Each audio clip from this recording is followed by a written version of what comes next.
Ladies and gentlemen, a Tuesday favorite on the program. Your Last American Vagabond, Ryan Cristian. Hey guys, TLAV Tuesdays. Here we go. There we are. And it couldn't be better timing than this happening. I I am a newspaper guy. I like to see what the mainstream media is just going to try to sell us, and that's what this is. Pretty much the Las Vegas RJ Review Journal just parrots the Associated Press when it comes to foreign policy. One of the most intense things. FBI raids Trump's home, and it's just interesting. I'm glad we're starting there. Yeah, well, we have to. You're here, baby, because like Steve said, I asked Steve right away. I said, Steve, is this theater? Is this what's going on? I mean, but when you try to read the when you read the articles, and this is the AP, they already just start manufacturing consent for permission to do it. Number one, this is all about, him January 6th trying to overturn the election. This is his sedition. So anything we do from this point is okay. The fact that this FBI director, it's a Trump appointee. They love to point that stuff out. They've been doing this during the whole January 6th thing. And then the FBI claiming also that they've also already confiscated 15 boxes previous this year of classified information, which I don't even know if it was illegal. It was just classified information. So they had to go through. It was an ongoing case. And I guess that's what gave them justification to go into not Bill Clinton's safe, but into Donald Trump's safe while he was in New York. So my mind is a little blown away. I don't know if this is true, false. In fact, you put up a tweet last week talking about Donald Trump going, Klaus is doing a good job. Sent it to my friend, and he sent me back the speech where he was saying it's all about nationalists. The globalists won't be there. We're gonna beat them. So there's this whole talk about is this true? Is this false? Is this theater? I don't know where I'm at. I know my opening statement was probably rambling on and confusing, but please, TLAV, tell us what you think, because I'm in outer space. What I love about the back and forth is no, this video is what here's where he was being honest. Here's where he's lying. How about the fact that he's probably being dishonest everywhere he talks, or any politician? Oh, sorry, Trump's not a politician. It's this whole game we play where it's the same thing I took from this. By the way, to be clear on that conversation, I have not dug into this story yet. I'm sure I will today or when, with the next show, but maybe you could tell me based on the research that's coming out in the newspaper and the conversation now, as far as I can tell, nothing has been clear, established yet. It's up in the air, right? So there's a lot of talk and theorizing about whether or not this was why or January. And as far as I know, the argument was about classified documents. Now, is that the true story? Who ultimately knows?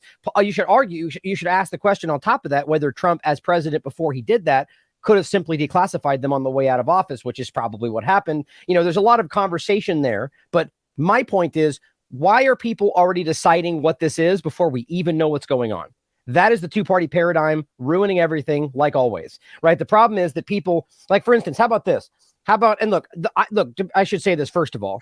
My feeling on this is that this is ridiculous, right? I feel this is wildly politically motivated, obviously, right? Just so that's clear. But so too is literally everything, everywhere, all the time that we talk about in every possible facet of our, everything on either side of it's always politically motivated. Our world is driven by politics today. So, but to be clear, I think what happened there was very obvious, and it's meant to probably drive people to take action on one side of the paradigm to justify what they're pushing as this new civil war, which I don't believe most people even see happening. I think as we talked about last time, the biggest grouping of voters is they register as independent, right? So most people don't buy into the partisan BS, but they dance into it and play their part. So they're really pushing this idea of civil war because that's the whole January 6th thing. That's what I think is happening. Go ahead, Steve. To the point where right after this happened on Reddit, the number one trends for all of the limited hangout, totally Patriot Front occupied,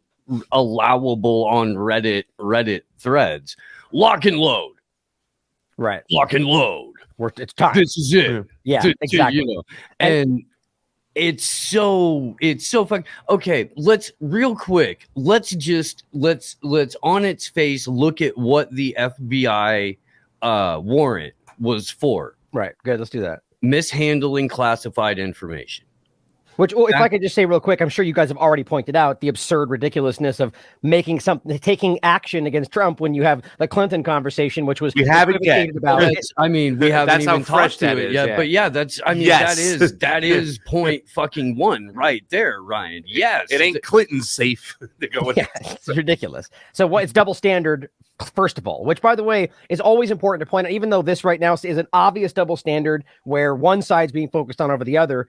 And this is what always people hate, is I always do this, but we have to acknowledge this, that it happens on all sides all the time. The double standard is constantly being done on all sides, pointing, it's just one side tends to be more, I guess, in the right sometimes, in the current fervor of the conversation, but we just need to see that it always happens. But go ahead, Steve, because I'm curious to hear more about what they actually have claimed, because my perception so far is that this is being hyped on all sides as before we even have information, and everyone's already made their mind up, which is always what happens in two-party discussions, where Trump is being persecuted and it's based on, framing him for this or for that. And the other side is that he's already a criminal, therefore it's already justified before we ever have real evidence. Right. So am I right in assuming that before we even get into it? 100%. 100%. But I mean, it's just they're being really cagey about what was the actual text of the warrant was. What we've got was they were raiding Mar+a+Lago in relation to an ongoing investigation about the Trump campaign, Donald Trump personally, the Trump administration mishandling classified information. And that's all we've got from them. Well, look, man, as Ryan pointed out, as we were talking about in the kitchen this morning, Hillary Clinton maintained private servers that contain classified information that she had destroyed while the FBI was on its way to her house. So with if this isn't a politically, if that isn't enough to make it politically motivated, that isn't enough. The Biden administration currently is arguing with the DOJ about whether or not the president's son should be indicted. Arguing. They're having a conversation right now about whether or not the president's son should be indicted. But they're going to go after the ex-president over his mishandling of classified material. Hunter Biden supposed mishandling, right? I mean, that's alleged. Alleged. Yeah, right, exactly. You're going to declassify them on the way out. I'm going to give it over to Ryan, but I just want to point out that Hunter Biden is mishandled classified information in 3 dimensions. Yeah. Well, the biggest point here is that they all do this. Pelosi's already, how about, or even Trump's daughter was caught up in that, their whole process where she was doing they all do this. And so this is the frustrating part about it, is they just choose for whatever reason to pluck one of them out of the ether and make a comment about it. What I always wonder is why, in that moment, like right now, and maybe he will, why doesn't Trump stand up and be like, this is ridiculous? Clinton, him, Hunter Biden, everybody, Pelosi, and even call out Republicans if you want to, because that would be honest, that there's a lot of people in political positions that fudge the lines and abuse their power and do this all the damn time. And it gets overlooked because there's not a political reason that's advantageous to people in that moment to use it. So that's what frustrates me. But I go back to the point that I think it's crazy that we don't even know what happened. Well, let's take this to a logical extension. How about it turns out that there was nothing to do with classified documents, or maybe it was part of it, but they discover criminal activity. Let's say they find this trove of information that proves that Trump was doing this or working with Russia or whatever narrative that comes out. Now, it's a good question to ask whether that's faked to frame him. But what I would argue is that if that happens, and even if they show you everything before we even know what's going on, the right's going to say he's framed, not real, true, fake news. Before they even care to know if it's true, the left is going to take it at face value. And this is the same thing we keep seeing. So do we ever even know? Maybe, anybody honest wouldn't really quibble about the fact that Trump would break the law. For Christ's sake, his whole book talks about how they actively do these things because it's beneficial to the business and they fudge the line. They all are like this. My point is only to show you that this is how this whole thing will go, and that in the two-party paradigm, facts just don't matter anymore. And they never really have, right? But I'm interested to see where it goes, because I think that, the DOJ doing this, first of all, taking action based on what they argue is a criminal act. Now, I'm not saying I believe that. I don't trust anything in the government right now. I think they're all politically motivated and corrupt and broken. But under the guise of the conversation, isn't this what they're supposed to be doing?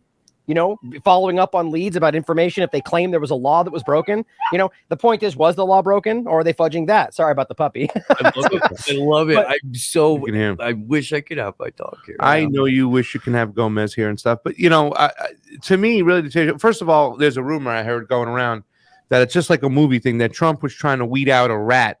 So he had a certain person there that he knew was in the room as he was putting certain documents in the safe.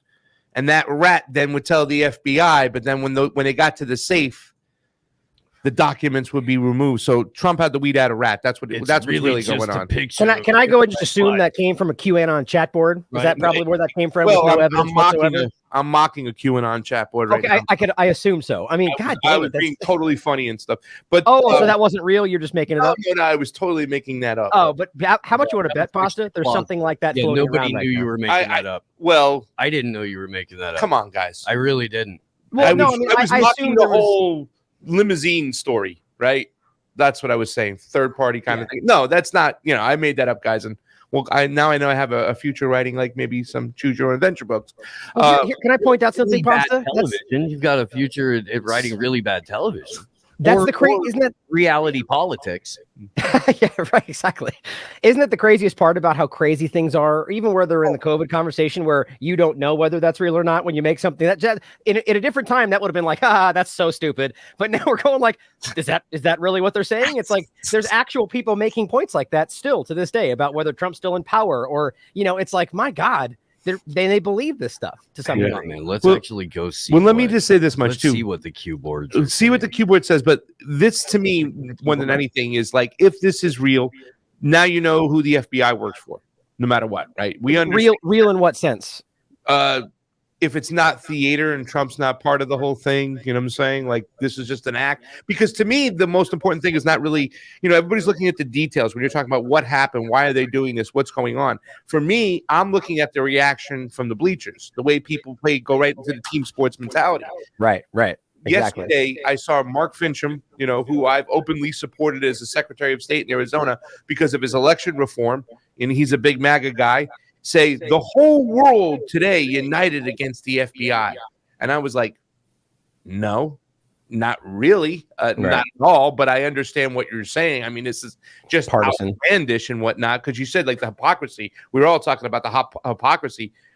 On the way to Clinton's house, she was destroying shit. You know what I'm saying? Right. So, I mean, that's what I'm looking at more than anything, is the reaction from the people. Where do they go? And this seems like it's a plan to further, once again, separate the sides. 100%. But here again, to take this to the logical, the next step. Like, so what if let's just say he did break the law, and he did so because they all do it, or because Clinton didn't know, whatever. Let's say he did take classified documents, and that's proven. Like, again, to be clear, I 100% think this is politically motivated and unjust for the most part. That's my opinion. I'll wait to see it come out. But let's just say they did find them. What happens then? Are we going to pretend like the Republicans wouldn't say, well, Clinton did it, so it doesn't matter? Well, they still broke the law. It should be that he should be held accountable, and then we should make sure Clinton is too. The problem is that it's all team sports now. Like, and I know I keep making the same point, but it's very obvious, and it's frustrating that if that does come out to happen, or does, come to pass, we should ask whether they lied, whether they cheated. I mean, that's always what happens. But one of those possibilities could also be that he did do something wrong. This does exist in the world as a possibility, but it's never even on the table for one side, like the other side of it, that Trump's innocent, is not on the side of their conversation on the left part of the illusion. And let's also, Ryan, the fact that the way they're obtaining information now, this hearing that we're seeing played out in front of us right now is a phony hearing. It's not a real hearing. It's not going by the letter of the law. Literally, about January 6th witness, the January 6th hearing, which they're kind of using all this right now to manufacture consent and get them permission from the public because of this shit. Their star witness was giving third-hand information. Like, you know what I'm saying? From some guy that heard from the limo driver, they heard, you know what I'm saying? I mean, that's how ridiculous it is. And that's the point right now. They want to get 2 years of phone records from Alex Jones. I mean, wait, let's talk about that too, because I actually going to be having. We have to change right now, but I'm having Spiro come on the show in the next couple of days. People are like reaching out to me, like, "I can't believe you're ignoring Alex Jones," and I'm like, "Whoa, pump the brakes, guys!" We get the same thing. We play Alex Jones clips to open up the show for crying out loud. We haven't talked about the show trial of the century. We did, but we did play that clip. That you mean the way that the Clintons we're running around with the Epsteins over there. That was amazing. That was because of the Damon Imani arc that he went on through the entire week. And I don't know if you saw the whole arc, but the dude who did the original edit came back out and he was like reading off of a piece of paper and shaking. I have to apologize. The Clintons aren't killers. But then he came back and he had like a black eye and a split lip. Oh, was that what that was? That's yes. I saw that. What? Walk me through what happened there. So he did the original edit and then he made like an apology video and he kept like looking off at the looking off over that way. And the Clintons are in no way responsible. Like they're sitting there with the guns going. Like and he repeat the line. And then goes back and like finishes the bit. And then he came out with like a response video. And now he's got a black eye and a split lip. And he's like, I want to make it clear that there was no one else in the room. Yeah. And like, these were all my own words. It wasn't the Clintons. I promise. Pause for effect. Stare into the camera. You know, he did a great job. Oh, dude. Tip your hat off. I followed the kid. It was funny. Follow him on Twitter. It was funny, dude. It was fantastic. To the point about the whole coverage, though, it's frustrating because, this is something, for instance, this is something like James Corbett used to get attacked for, where like the fact that he's not talking about this therefore means that he doesn't. It's like, come on, guys. Like, how about one, we're researching, or two, that there's like, for me, it's you guys know my opinion about what I believe, and I don't know for sure what I believe that Infowars and what they ultimately are meant to, what they're used for, even if they don't know it. Yeah. But that for me, I've roundly defended Alex Jones on his censorship, despite what I think about them, because my point is always is that it affects us, and I made that point 150 times. So this new part of it, it's like why I need to jump back in the field and be like, let me say what I've said 15 times before, and people act like that's not doing your job. It's just I think there's a weird. This is the psyop around this, and I think a lot of it is people pushing that's the focal point. The bottom line is I'm having Spiro come on to get into this because he is more connected to that, and I'm kind of waiting to get into it because of that. But it's an interesting conversation because, it's obvious how that will be used. I mean, it already is being used. If we talk about something and then it's discussed on Infowars, therefore now it's an Infowars fake news story. And that's how that's been used for a long time. And that in no way means that they intend to be a part of that. But I believe that there's a connection there. That's my opinion. But I've always said that whether or not he's meeting with people or getting instructions or whatever, just the virtue of Alex Jones being who he is and the way that he delivers things and the fact that he intentionally obfuscates or goes over the. I know there's an echo and I'm not sure where is that from yours? No, that was me. Sorry. I was going to just say in a partisan way, but I keep trying to cut in. Go ahead. Keep going. But yes. No, the echo, is that coming from your place? I don't hear an echo. Do we hear it? Yeah. Where's that coming from? I don't. Here, I'm in mute and keep going. See if it's me. All right. Okay. Yeah, it was definitely yours. Yeah. It's gone. It's gone. But yeah, delivered from a purely partisan point of view. That what he does is become his own source of discreditation. It discredits what he's saying just because it's him saying it, just because it's Infowars saying it. Doesn't matter what we say. Like one of my good friends, Jason Bermans, worked for Infowars for a very, very, very long time. He's forever attached to the organization. He's our friend. But I don't consider, when I hear his opinion, I don't consider like Alex Jones is saying this or Alex Jones is paying Jason to do his own show to say these things. Like that doesn't come into play. But we're all screwed because of what's happening to Alex Jones. Yeah. It's Assange is kind of the same idea is that, people attacked that as if, oh, he's a shill for this or that. And, question everything. But the point is, regardless, whether you believe Alex Jones or not, whether you think Assange is on your side or not, they're being used to suppress you. That's 100% what's happening, and to point out back on Alex Jones's point is he has been right about a lot of things, and that doesn't therefore then prove that he's on your side as well, because people use truth to encapsulate very important lies all the time. But yeah, I mean, more than most people you could point out, he's been right about some very big things for a long time, So the bottom line is this is going to be used and is being used. I mean, the Sandy Hook conversation, which is like super taboo. There's a lot of weird things to point out in that conversation that I've done before. Does that necessarily translate to his stance on it? That's for you guys to decide, But does he have the right to say those things? 100%. Absolutely. That's the problem. Yeah. And to be honest with you too, as well, while we're talking about Alex Jones, I didn't watch a lot of Alex Jones in my time. Obviously, since my blackpilling moments, I tend to pay more attention to him. He also does talk a lot of shit, like just a lot of BS. Like that does, I mean, the whole him. Oh, we're gonna have Trump. Trump's gonna be announcing that he's running for president on July 4th. Never happened. Was bullshit thing. He was just talking shit. This praising, and I know I've talked to you about it too, Ryan. Like I want to come on and talk about 2000 Mules. I want to talk about elections right now. This movie's got me so fucking scared right now because the conservative movement now, the Patriots, are running with this idea of like now getting videos on top of drop boxes instead of eliminating them altogether. And Alex Jones has been talking about this movie. She would have won awards for documentaries. Steve saw me watching the movie. I had to pause it about 5 times, and I would throw down my earpieces going, this movie is complete fucking giveaway to the surveillance state. And the conservatives and the Trumpers, or whatever you want to call them, are all buying into it. And now they're, what I'm saying? It was a lazy movie. He didn't even look where the ballots come from. He just made this insinuation that they came from Antifa moles and people buying them from homeless people who don't even get addresses to get the email. And it was just lazy work altogether. But more than anything, it's a dupe. And I'm really upset by that Alex Jones is pushing that dupe.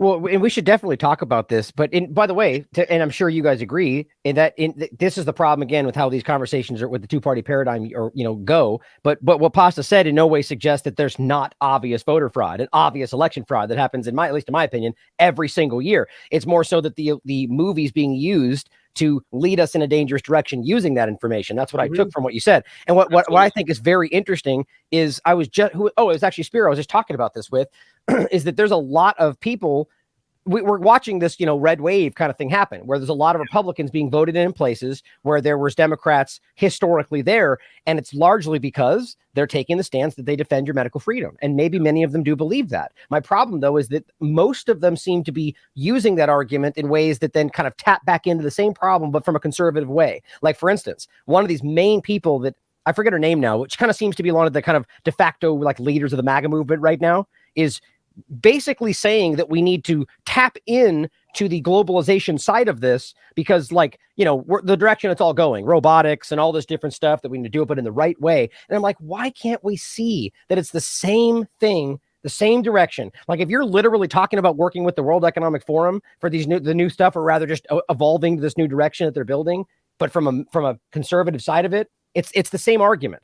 I'm terrified that we're going to watch this happen, and these people are going to use, just like Trump used 9/11 and conspiracy theory on the stage that never translated into his actual administration to get elected. They're all pushing this idea because they took that stance, even meanwhile kind of still allowing mask mandates and allowing these things to happen with different rhetoric, that they're going to step in, whether it's DeSantis or even Trump again, and it's going to be, well, now it's the good vaccine. Well, we've got the new bivalent one, and I'm in control, and it's going to be the right one. So trust me, because we wouldn't let this happen again. We took the bad thing out of it, whatever it is. And we know that I think a lot of Republicans would, when I say Republicans, usually I'm talking about the people lost in the party paradigm. There's a lot of conservatives, let's say, that, are aware of this, but still think they're conservative, or they are conservatives, but are aware that there's manipulations going on that might not buy it. But we know that people that are like the aggressive Republicans would go along with it, or a lot of them would. And that scares me, and it's, by the way, same points we made on the other side of this, but I kind of see this transition happening where now we're the teeter-totter, again, like we always point out, And DeSantis's bill, when you look at his election bill, it's more about strengthening the security state, more about, getting the sheriffs to go on and prosecute people for cameras and security. It's not about reforming the goddamn fucking system that needs to be changed altogether. So did you guys see Trump talk about drug dealers? Did you see that clip? I mean, I couldn't believe that, where he literally was saying to people, well, look at that. The reason these places don't have drug dealers is because they, put them to death and rush them through a trial. I was like, well, why? Because they're authoritarian countries, Trump. And like, why would you act like that's a positive thing? Like, I don't know. And especially the idea that we have a right to choose what we want to do with our own body. Like, don't you see the translation there that we don't have a right to take these drugs? Eliminating competition, by the way. He wanted to model America's drug policy off of Duarte's in the Philippines. Yeah, it's crazy. Talk about lack of freedom. I mean, that's the idea that they're pushing these. The bottom line is the same point. It comes down to because he thinks their argument that drug dealers are bad, or whatever it is, that's okay because Trump. It's the Guantanamo point.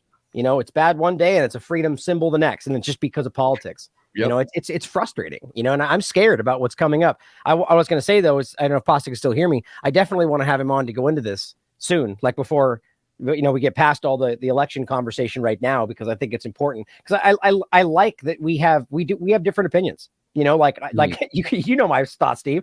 I'm in the adult Santa Claus realm right now, where I don't believe this is. I think this is a complete ridiculous argument to say that our votes even translate to what actually happens. But that's the hard opinion for most people today. We get into it at the house a lot, you know, over the, you know, I mean, it's just, and I know that when a stripper smiles at me, it's because she wants my money. Right. But not everybody knows that. And then there are people who think that, hey, man, that stripper's smiling at me. She actually likes me. I've got a chance. And so they'll spend a lot of time and a lot of money on that chance. And I don't even go to strip clubs. You know, like it's just, you know, I mean, that's how I feel about it. I'm not even going to put myself in that position to where I can be lied to and manipulated like that, because I've already seen the institution for what it is.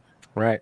Well, and on top of that, if for people that don't, you know, and I get that's a really hard, big pill to swallow, right? I mean, it's the entire you know, it's a paradigm shift. It's huge, right? But we also, for those people that don't want to see the big picture, just ask yourself, even if you believe that we're putting people in this position, which, you know, maybe I'm wrong, can we not see that the same cycle continues, where Obama was going to change the world if the Republicans would have let him? Well, Trump was going to do it all if the Democrats would have let him. Okay, fine. So if you think that's what happened, then that's proof that the system's designed in a way that they won't change it anyway, even when they have both houses. You know what I mean? Like, it's just such a scam that we pretend that the same process is going to change everything again. You know, here's what we need to do, Ryan. We need to have somebody animate me and you. Okay. Me and you as little cartoon people, where we explain like the rotating villain, and we explain what, you know, a corporate capture, but it's me and you cartooned, and there's like some basic, simple animation behind it. And they're like, you know, 6-7 minute shorts. And it's just, this is what, you know, the rotating villain is. This is what a limited hangout is. This is what this, and they're just really, really succinct and really, really simple, because unless people are understanding concepts like that, here's what the Pied Piper is in terms of American electoral politics. And we're going to make this guy the bad guy, and everybody's going to, you know, freak out about the bad guy and vote for us and stuff like that, and just kind of break down how this system has been transformed into one that only exists to perpetuate its own power. Yeah, I think that's a good idea. Those kind of things, you know, especially animation is one part of it, but the short clip too, they have a way of breaking through. You know, for some reason, the person that popped into my head, you seen Ralph Smarts? I forget the name of his group. You know, he's Ralph Smart's been doing this forever. He makes these great. Oh, it's called In School, I think. With yeah. Great work. The guys are really like real. I mean, I've never met him, the whiteboard animation. Yeah. He does great work. Stuff's awesome. And they reach out to him and see if he wants to do something like that. That'd be cool, right? I've loved his work for a long time. I think I still have him on my independent media page. He just does real stuff, like breaking through, and not always it's political, but it's more like human centric. You know, it's about just existing on the planet with everybody, you know, like real depth kind of stuff. And I value that. But yeah, I think that's a good idea. You know, do little things like that regularly. I think that's important. That's why the TikTok, Instagram kind of stuff breaks through. It's real quick and short to the point. The problem, though, is they tend to be very lacking on facts and foundation, you know, when it's just very quick, subjective points. But, you know, that's the world today. And, you know, it's the TikTok world where it's all 200 and so many characters, or Twitter or whatever else. You know, it's all truncated. Do you have a TikTok? Yeah, I don't. Star, who does she does all my smaller clips. I have Brock that works with Corbett, who does some of my longer ones, but she does all the real short, like 15, or, you know, like 1 minute, 2 minute, or 15 minute kind of, you know, depending on the size of it. And she posts them on TikTok, on Instagram, and BitChute, and Rumble, I think, actually. And so, yeah, but we're aggressively censored on there. Like, it's just every other video. I just don't point it out, because I don't care about those platforms, to be quite honest, or I should, but I shouldn't say I don't care. But like, for instance, on Instagram, I just showed you, I just started doing, it's funny. I literally just got this. because of this. I got this little stand because I was making fun of myself. I'm such an Instagram noob. Like I've had it forever, but I never engage with it. So I just look like an idiot to these people on Instagram. Where I'm just like this clumsy video where my phone was sideways and I didn't know that it didn't go sideways. It's just funny. I've done that plenty of times before. Yeah. And so I was doing them. I got to force myself to get into it. And the very first time I did a video, and guess what, guys? It was playing. Have you seen that clip of Thomas Massey in Congress going like, why are we still pushing that these things stop transmission? Have you seen that clip? Yeah, I have. It's really good because it's like, and these people didn't even know that they were using emergency use authorization shots for the military. This is Congress, for crying out loud. Yeah. And I played that clip. I just my face and just let it play. I talked about it very quickly and said it's very obvious. He's right what he said. They deleted that video and then banned me from doing live streams.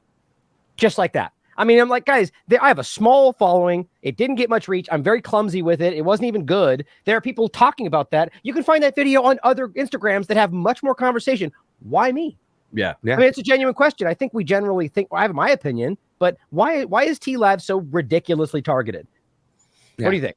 Because if you get, people to watch you for that, then they'll watch you for your coverage on Israel or watch you for your coverage on COVID. And we can't have that, Ryan, because that's where the misinformation comes into play. You're just using the truth to get them into your grip. I think that's the non-partisan part of it. Yeah. Here's what my opinion is, and that's you're an excellent presenter, very very good presenter. You don't have a potty mouth. You appeal to all ages, all age groups, because you're not talking over anyone's head. Yes. If you start to get super clinical or super technical, there's a discussion about that as a sidebar quickly, and then you go right back into the material. I wish he was my teacher, by the way. And you're not high school. You're not selling anything. They hate you when you don't sell anything. Because if you're not out there hawking a product or hawking a political party, shut the fuck up, Pasta. If you're not out there pushing for a team or somebody else's bottom line, then you can't just be immediately co-opted. They can't just waltz in and be like, oh, hey, we've got this great new streaming platform that we would like you to be a part of, that super alt-right hacky, one-liner narrative management.com. Perfect. And you're not going to be a part of that. So they've got to make sure that the people who want to desperately break out of the propaganda and figure out how to do their own thinking. People don't know how to do what it. He's selling.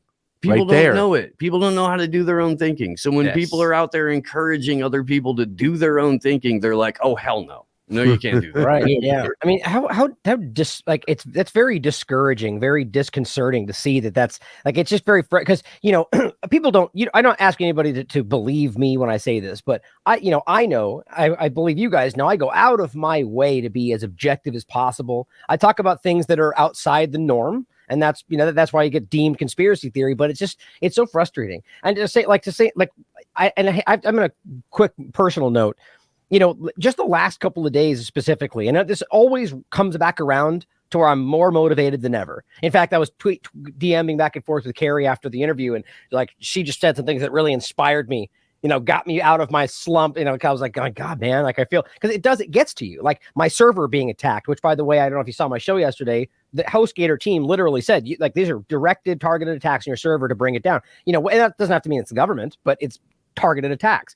But it gets to you. It wears you down. And in one of the parts that really bothers me the most, and I'm not trying to be entitled where I think I deserve to have, but I have connections with people out there, people that I know, people that I've met personally, where I get shunned. I get the cold shoulder from people the moment that I'm persona non grata out there, apparently, in every possible venue, even though you go out of my way. But there's one example of somebody recently that I really wanted to connect with because I wanted to discuss the big thing that just happened in their world. And nothing, not a response. And meanwhile, I'm like every other possible show. And I'm like, man, it hurt my feelings. Like, and I hate to be so personal about it, but I'm like, God damn it, man. Because I know I'm honest. They know I'm honest, which means I feel like they're letting the false perception of what I am influence their, like, it just makes me sick. It's like, guys, have some fucking gumption and stand up for the fact that, you know, but whatever. I mean, I get it from the other side of it, that it's a career and that you have to worry about what but it just makes me sad. This is the constant, this is my, like, the constant line that I know that I walk, so I have to make Pasta walk it on this show, you know. And it's not that just by sitting here he's doing that, and just by sitting here there's people that won't go on his other show now, I'm sure. I'm sure, because you and I have always talked about this shit. You know, and there's a significant portion of the Convo Couch audience that is from that elections matter arena and is from, you know, the Bernie more, Sanders crowd. Well, and not just that, but like inside of it. Yeah, you know, not as casual observers, because those people are more likely to walk away from the process because they're more likely to take in different viewpoints and information from all around the spectrum. It's the people that are on the inside of it that truly believe in their guy, or truly believe in that particular wing of that particular party, that you can't hit them with anything outside of their dogma. Or they just recoil and go, you know, into a bubble of self-affirmation. I'm open to the possibility that they could be right, just like I was with Trump. Maybe I'm wrong. Maybe he will save the world. And I've always maintained that as an option. I just don't think so. And maybe I'm jaded. Maybe I'm, you know, just so jaded from all the continuous. I mean, I don't know why anybody else wouldn't be, right? It's just one after another. We're going to save the world. Oh, no, we don't. Oh, we're going to make everything. Oh, it didn't happen. You know, over and over and over and over every year and every election. That's the most important election of our lifetime. But I always hold that possibility that maybe they're right. You know, maybe this time will be different, because I want that to be the case, you know, but it's just like, it's just hard to see anything other than the game being played, you know? But again, I really hope, like, even QAnon stuff, my God, if they're right, thank God.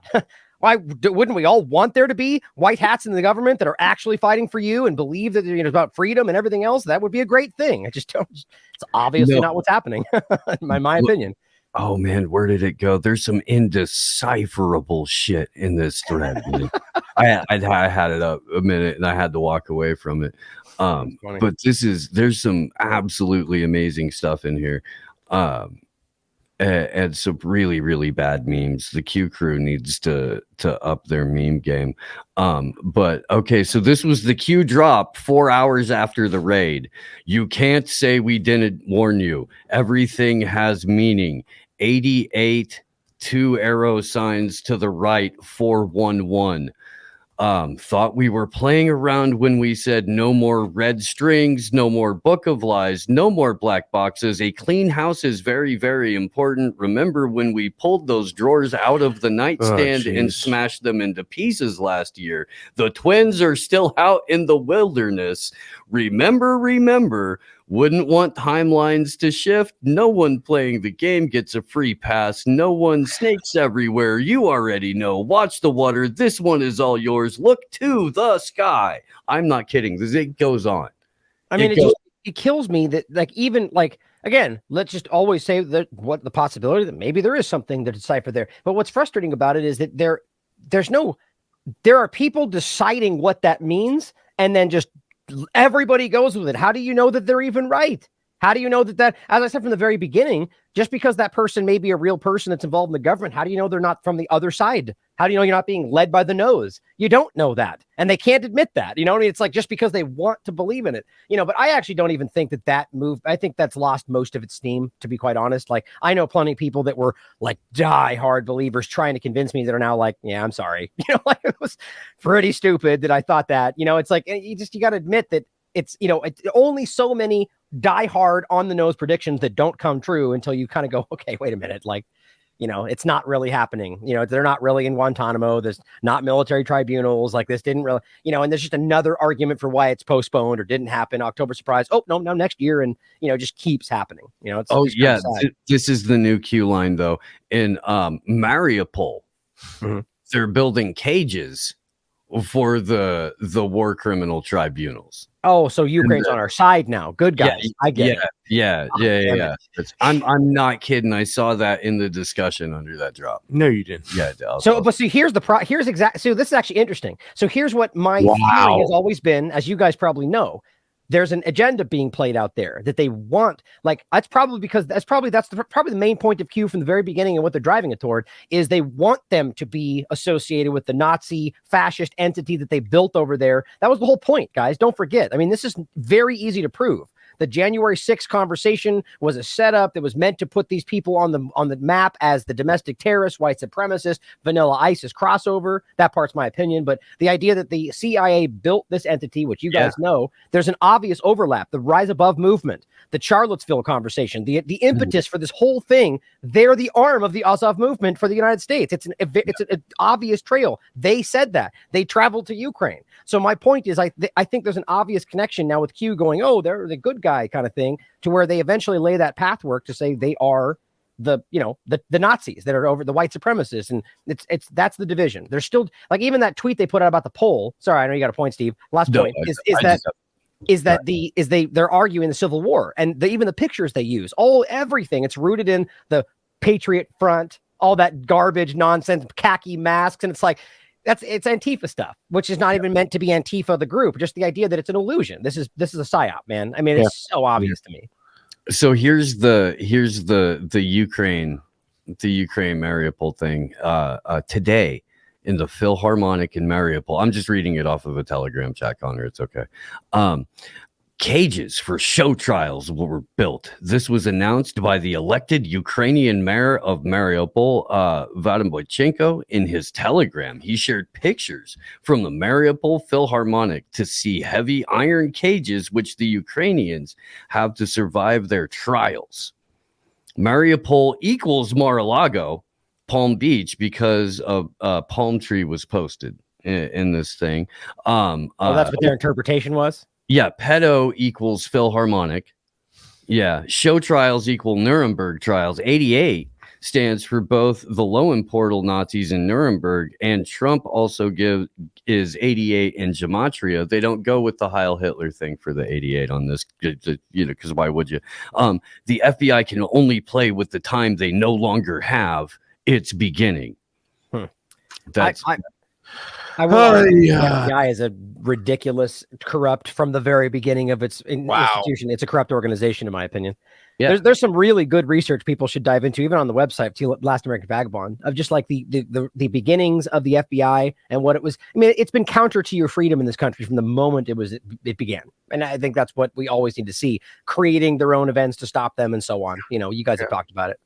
Well, this was used to be like, that group, those groups I used to run with, they were the enemy, FBI, CIA. Now they're actually openly, endorsing them. Nina Turner yesterday, she's like, I just can't wait for the conservatives to say, what was the one that you said with Marjorie Taylor Greene? Abolish or defund the FBI or abolish the FBI. And I was like, wait, Nina, so you're endorsing the FBI? I don't get it. You know what I'm saying? That was always a known. Like, we made sure it's back before we even completed swallowing our black pill that said defund the Pentagon. You know what I'm saying? It was like it's so logically inconsistent, right? I mean, it's embarrassing to watch people just completely flip the other side, or even just general like left-right politics, like watching these people now endorse exactly like, how about just taking the classic idea of the left, like being like anti like corporate. I mean, it's just like it's completely the opposite today. Yep. And yet they act like they're consistent with where they are. I mean, that means they're following what they call the left, regardless of what it is, right? Instead of actually maintaining what they believe is their principled political stance. That's on all this. It's embarrassing to watch. Well, here's what they know. There are 278 genders. How many?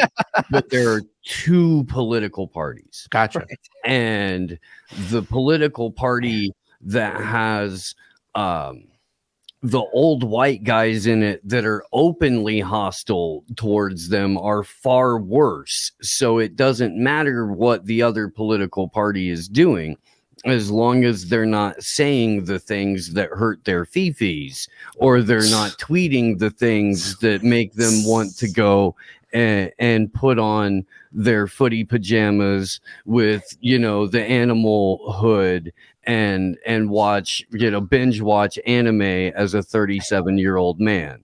Like, they know, that's all they know. That's all they care about, is that whoever is in office might not make them catatonic again.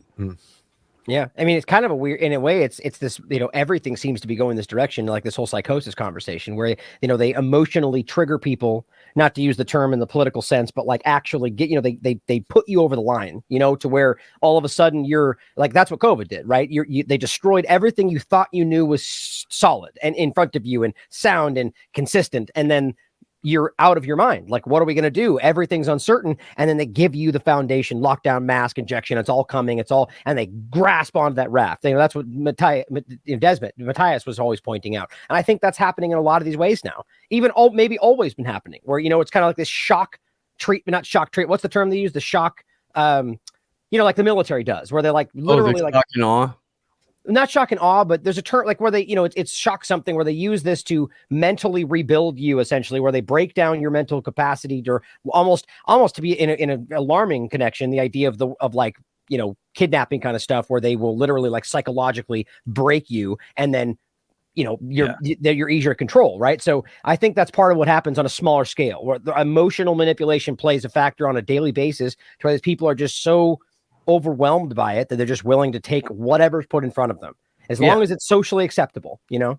Well, and on a much more I don't know, on a much more linear level, for a longer timeline, that's happening to each and every individual citizen through the desensitization that people get from the internet, through the kind of depersonalization that everyone has gone through, specifically in the last 2.5 years. But even prior to that, there was kind of a push for more and more isolation. Even if you were meeting people in public and gathering, they had to be and think just like you. You know, there was diversity for the sake of optics, but diversity of thought would get you banished from the tribe. And these were the underlying things coming into COVID. There's a whole other arc that involves like the SSRI thing being debunked and the pushing of psychedelics that I now have to sit down and write a book about and not talk about.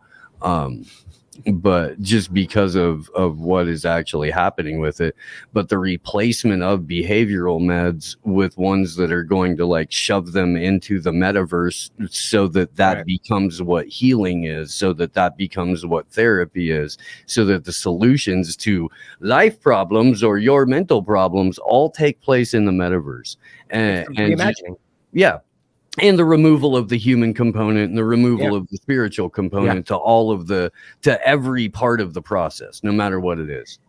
There's a really alarming kind of transition happening here, where a lot of people, and we've seen this happening for a long time, but where people are now looking at everything in their lives, not just from a governmental perspective, but literally everything as a societal, like where, like, to make it clear, there was a post I saw today of somebody that posted a thing about this kid shooting at a range in a competition sense, and amazingly, like bing, bing, bing, bing, bing, like really well. And somebody just wrote American Exceptionalism, which of course that's meant to, you know, that's not what it's about. It's political, right? But it's good for him. This kid's amazing at it. You know, it's cool.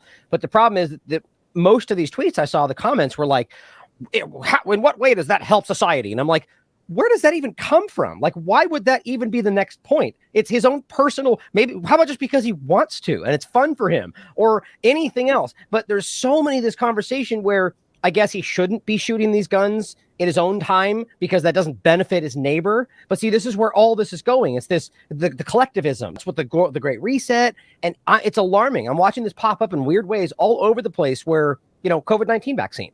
You need to do it because that's what the right thing is, because everyone else is protected, even if it doesn't help you, even if it kills you. Do it for everybody else. Let's increase our gas prices and just screw up our food supply for everybody else's benefit. And then we know that's not even what's happening. But you see it. It's literally everywhere. And I'm starting to see it creep up in comments and discussions that these people actually feel that way. It's pretty crazy. It's interesting too, because when you use the word collectivism, right? There's a different form of collectivism I always experienced down in the global South, which was more of a positive collectivism, as opposed to the way it's used here in the States. And you know, I think there's a lot of narcissism when people make these comments about how does that help society? Like, look at me, I'm the model citizen, I'm the white savior, always helping society. Everything I do is about helping my neighbor. Right. And that's the problem. It's people like that who want to be, you know, their own sense of individualism. They want to have their own freedoms. I mean, come on. This is seriously. This is what it's about. It's smug. It's disgusting. But explain that for me. I'm interested because, well, here before you even do that, explain for me like the difference between the terms, the collectivism. But like the same thing happens with like the word sustainability, right? Like, so Agenda 2030 uses the term sustainable, and so now that's a demon, bad, danger word, and it's not true though. Sustainable is a good thing, no matter how you spin it, until it's forced on you, especially in a sense that it's not sustainable, right? It's like they're using terms like this, one, to stop you from thinking it's good, but also to trick people into thinking they're doing that, and then couching it, you know, where it's actually the opposite of that. But so in the same sense, I don't think it's wrong for people to think in a community sense, right? Like, why not? Like if I live in a community, let's just say like my court or whatever, if I take action out in my front yard, I'm going to consider whether that's going to impact my neighbor because I'm a good person and I care about whether that's going to bother them or not. But it doesn't define my choice. It ultimately comes down to what I want. Oh, down goes. Oh, there we go. Oh, did you lose me? Joey, but you got a little matrixy on us there. You did. They're Vault That's 7. weird. Right I get now. that during the show a lot where it's like all robot. Oh yeah. We had a number of real good, we had a number of like free Assange vigils and a handful of Slow News Day episodes that got DDoSed like during live on the air. Josh has had his personal server where all our stuff is stored. Like tried, you know, the brute force. I got to get you guys to talk about that because he's got whatever he's got his stuff on is basically fucking bulletproof. Yeah. Nice. Yeah, so, definitely. But by the way, when just get to answer your question about collectivism, right? Like the way you kind of described it, and Steve has played a video from, I can't remember the gentleman's name, but it was just, it was pretty amazing when he was talking about it. And it seems in here in the West, in the States, that it's used to kind of herd people into tribes. Right. And its main purpose is to pit people against each other, pit people against its neighbor. When I've been down to the global South observing elections and whatnot, the main thing all the people want in all the countries I went to is national sovereignty. So their form of collectivism is used to come together to get the empire's boot off their neck. So it's a little bit different when you see that kind of form of collectivism where they're like, no, we want the right to determine what's going to happen in our country for ourselves. National sovereignty. That's the main thing all these countries want. So that form of collectivism has been kind of inspiring, and I can see it, you know what I'm saying? As opposed to what we see here in the States.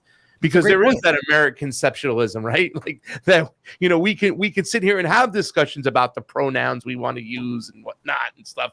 They don't have that down south, right? They're like, let's have a discussion on how we're going to get food tonight. Right.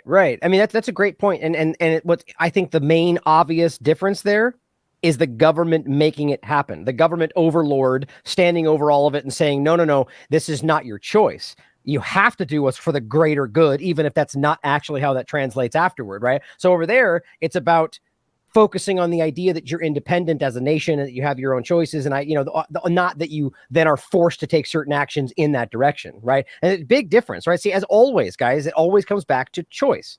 As long as you have a choice in your life and regardless what we're talking about, then I'm generally okay with it. I'm sure there's caveats to that, but you know, at the end of the day, that's what we're seeing today. Forced injections, forced lockdowns, forced climate change tracking and carbon tracking and, you know, social credit. It's all in that direction, all under a guise that it's the right thing to do, you know, and that's at the very least debatable. I think it's obviously wrong. Carbon wallet stuff flips me out. It does. Really does. The carbon wallet stuff flips me out. And we did that. We covered that last week.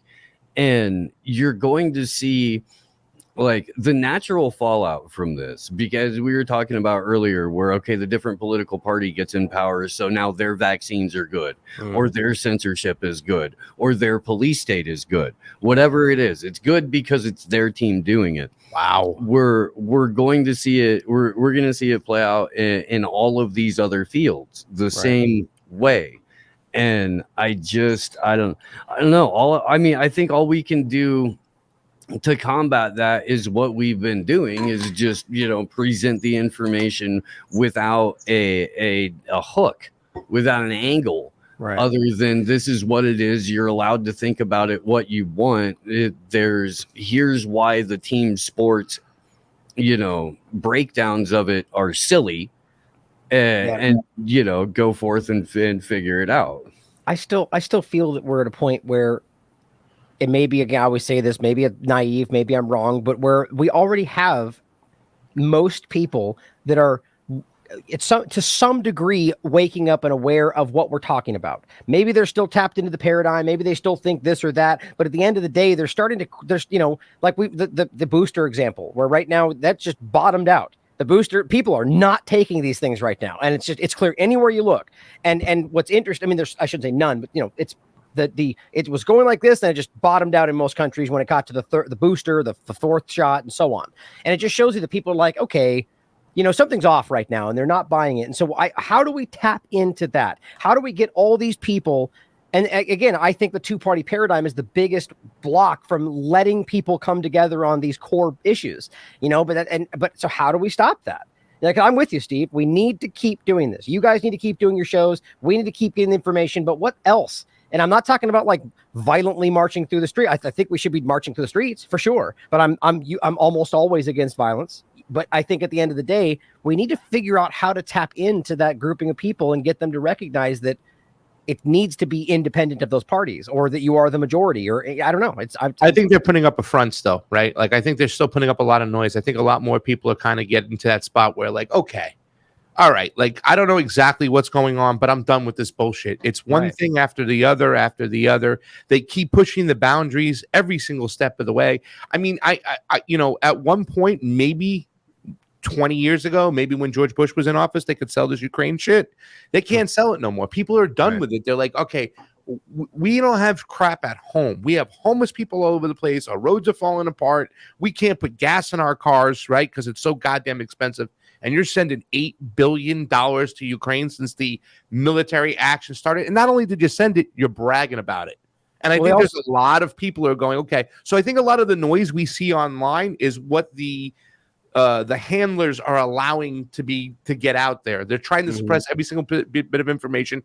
Every day somebody's censored, somebody's taken down, somebody's demonetized. It's ridiculous right now. So it's almost at its point, it's at its worst. But the only way I think that we'll continue to, that point where we'll maybe come together in the streets is if the ruling class continues to overplay their hand. I don't know. Yeah. I feel like they're almost testing us with this bullshit sometimes. I mean, look at how far we can go.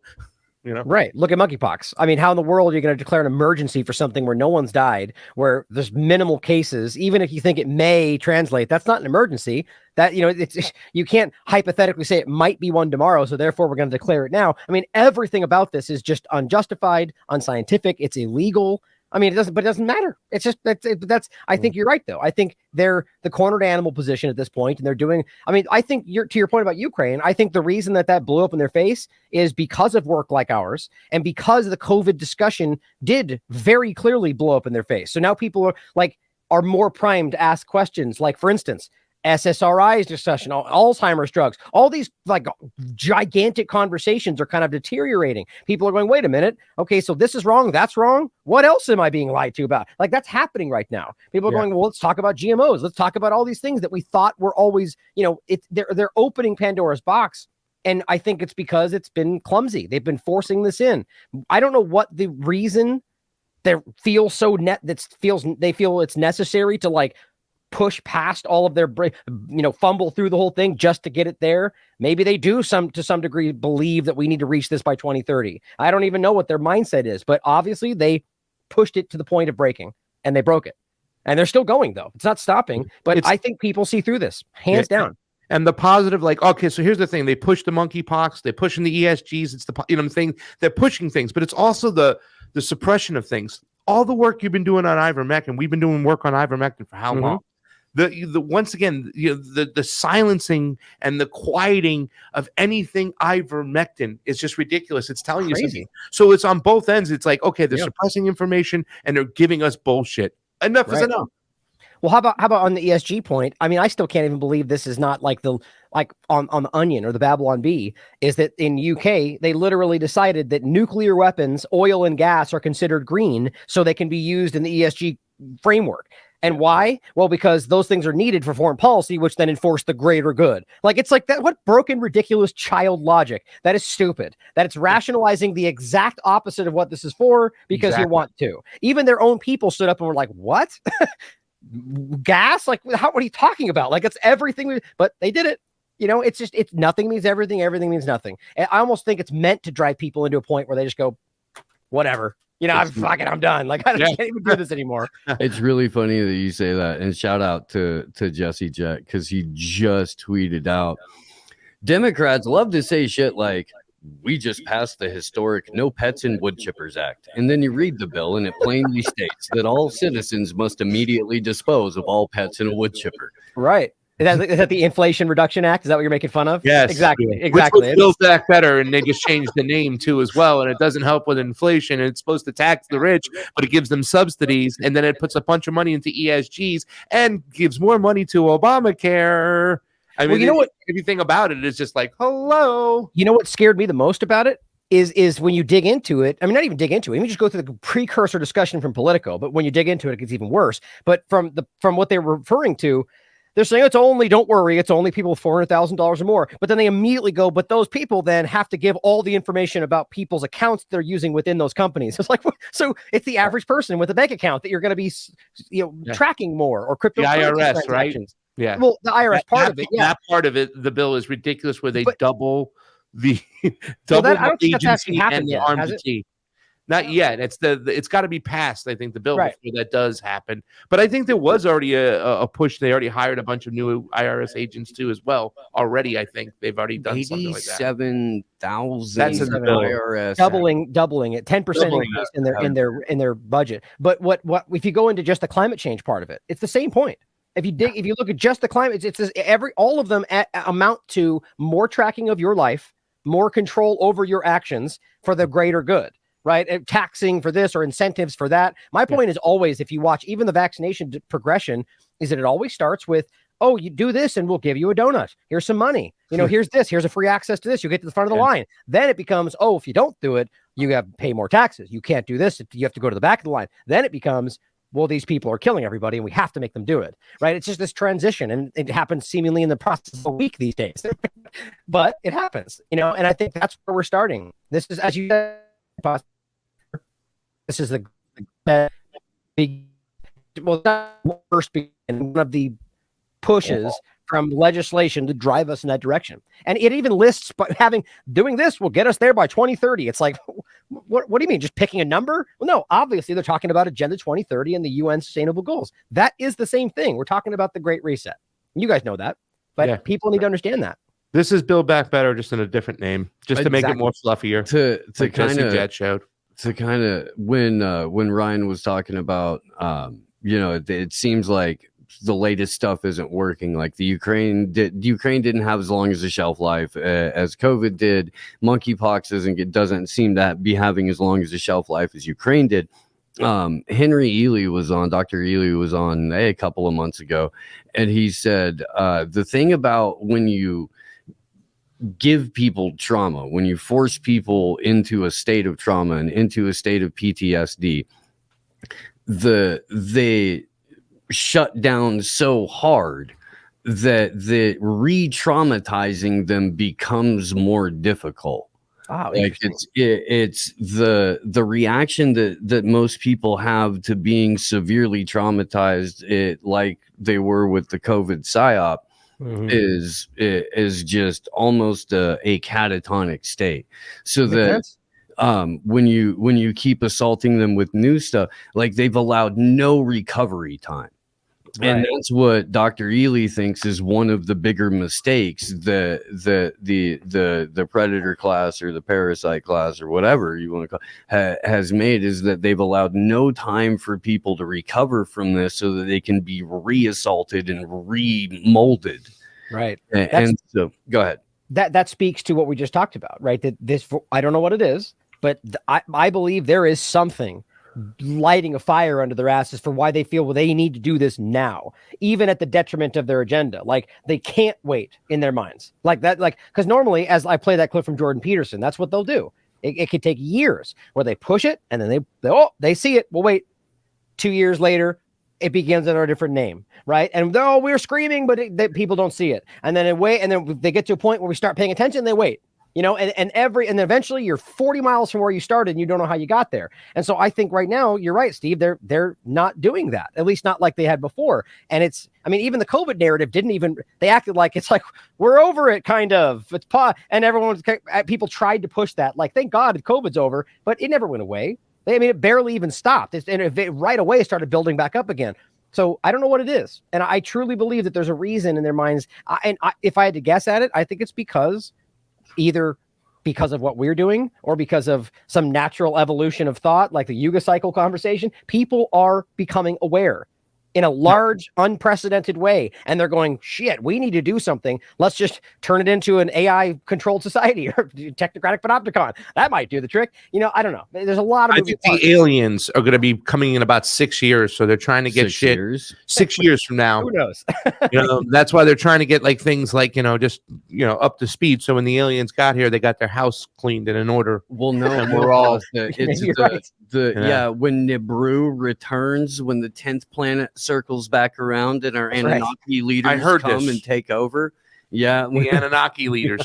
Yes, that's an interesting conversation, by the way. There's some really I'm serious. There is a conversation for that. From the time that I was like 13 or 14 and like started going to concerts and stuff, like that's the very first couple of times I started hearing about the Anunnaki and all that kind of stuff, and then just from then on, it's a fun thing to wild out on. No, it's what's interesting is it's something that's like incredibly impossible to verify. It's like this, like a million years ago kind of conversation. I'm not super versed on it, but like there was a group that used to do, maybe they still do, these great videos. They're like cartoonish kind of magenta colored. Do you see what I'm talking about, Steve?